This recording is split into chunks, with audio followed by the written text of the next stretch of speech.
Alright, so now we're going to talk a little bit about gun disarms. A firearm is actually easier to take away than a knife is, because with a knife, they're holding the handle, which is the only part that you can hold on to safely. With a gun, the only part we have to be concerned with is the muzzle, okay, the barrel, where it's actually going to shoot the bullet out. So first of all, what we need to be concerned with is line of fire.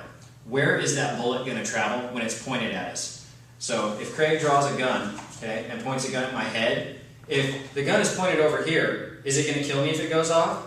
No, it's going to shoot something over there. Okay, so provided I am not in the line of fire, then I'm safe. Now if I'm traveling with people, I have companions, my wife, my kids or whatever, I'm not going to want to point this gun right at them, okay, because then it's going to go off and shoot them instead.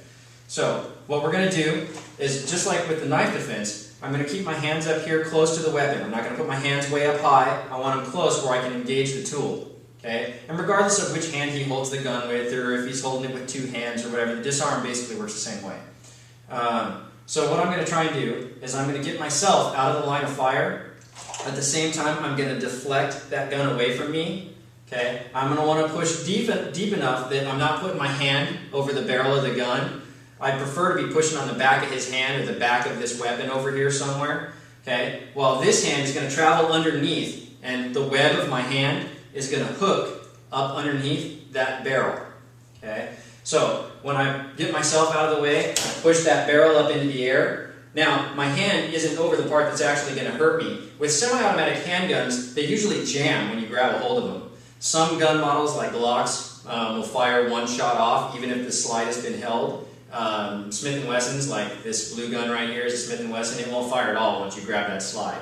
So, we don't have time to stop and ask them, hey, excuse me, what gun is that, right? So what we're going to do is we're going to assume that there's going to be a blind shot that's going to go off. Okay? So as soon as I grab that, I want to get myself out of the way of that first shot that's going to go off. Now from here, I'm going to pivot my body towards him. I don't want to point this thing back at me as I try and take it away. I want to point it away from me, okay, and back towards him.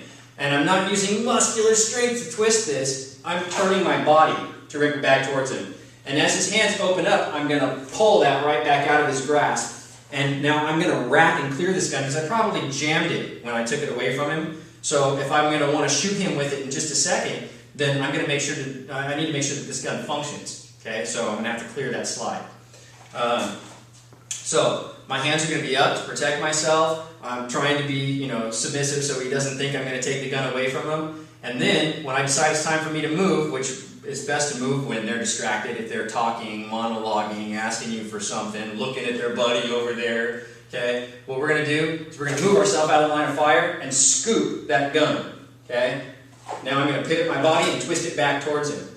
Now, if their finger is in the trigger guard might break their finger. So if you're practicing this with your friends or something, you get a squirt gun, a play gun, whatever, don't put your finger inside the trigger guard, because if you happen to go the opposite direction and twist, now see how Craig's finger is caught in there?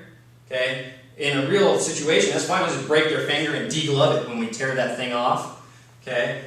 But in this case, when I push it to the opposite side, it's still going to twist out of his grasp, but his finger's not caught in that guard.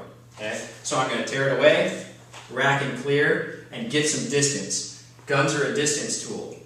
Now, first and foremost, what I want to make sure is when there's a problem to begin with, I want to be watching his hands. Okay? Because if he's got that gun tucked in his waistband or something, and he's arguing with me, if his hand goes to his waistband, I'm assuming he's got a weapon. It might be a knife, it might be a gun, and I'm going to check it and put my fingers right in his face. Maybe knee him in the groin or whatever, pull his hand away from whatever that is he's reaching for.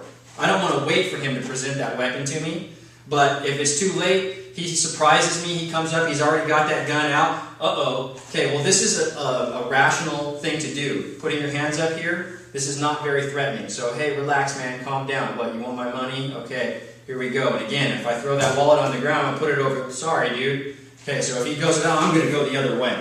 Okay? And if I see an opportunity to take that gun, perhaps when he bends down, I take that opportunity to grab the gun. Okay?